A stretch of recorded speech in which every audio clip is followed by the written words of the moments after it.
Everyone, ನನ್ನ previous ವ್ಲಾಗಲ್ಲಿ ಹೇಳಿದ್ದೆ ನನ್ನ ಬ್ರದರ್ 4 ವೀಲರ್ ಬುಕ್ ಮಾಡಿದ್ದಾನೆ ಅಂತೇಳಿ. ಸೊ ಅದರದ್ದು ಡೆಲಿವರಿ ಇವತ್ತಿತ್ತು, ಹಾಗಾಗಿ ಎಲ್ಲರೂ ರೆಡಿ ಆಗಿದ್ದೀವಿ ಹೋಗಲಿಕ್ಕೆ.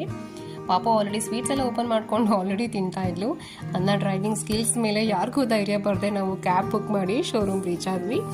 ನಮ್ಮದು ಗಾಡಿ ಸಿಗಲಿಕ್ಕೆ ಡೆಲಿವರಿ ಸ್ಲಾಟ್ ಬುಕ್ ಆಗಿತ್ತು 4:30 PM. ಸೊ ಇನ್ನು ಸಫಿಷಿಯೆಂಟ್ ಟೈಮ್ ಇತ್ತು, ಬಟ್ ಡೆಲಿವರೀಸ್ ತುಂಬಾ ಜಾಸ್ತಿ ಇತ್ತು ಅವತ್ತು, ಹಾಗಾಗಿ ಸ್ವಲ್ಪ ಡಿಲೇ ಆಯಿತು. ಸನ್ಸೆಟ್ ಕೂಡ ಆಗೋಯ್ತು, ಕತ್ಲೇನೆ ಆಯಿತು ನಮ್ಮದು ಗಾಡಿ ಪೂಜೆ ಆಗೋ ಅಷ್ಟರಲ್ಲಿ.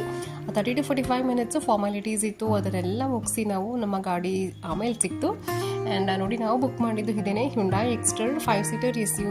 ವೈಟ್ ಕಲರ್ ಚೂಸ್ ಮಾಡಿದ್ವಿ, ತುಂಬ ಕಂಫರ್ಟಬಲ್ ಆಗಿದೆ ಸೀಟ್ಸ್ ಎಲ್ಲ. ಆ್ಯಂಡ್ ಪೂಜೆ ಕೂಡ ಇಲ್ಲೇ ಅರೇಂಜ್ ಆಗಿತ್ತು, ತುಂಬಾ ನೀಟಾಗಿ ಮಾಡಿದ್ರು ಪೂಜೆನೆಲ್ಲ.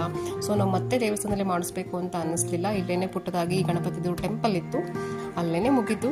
ಆ್ಯಂಡ್ ಈ ವ್ಲಾಗ್ನ ಯಾರ್ಯಾರು ನೋಡ್ತಾ ಇದ್ದೀರಾ ಎಲ್ಲರೂ ನನ್ನ ಬ್ರದರ್ಗೆ ವಿಶ್ ಮಾಡಿ ಅಂತ ಹೇಳಿ ನನ್ನ ಈ ವ್ಲಾಗ್ನ ಮುಗಿಸ್ತಾ ಇದ್ದೀನಿ. Thank you so much for watching.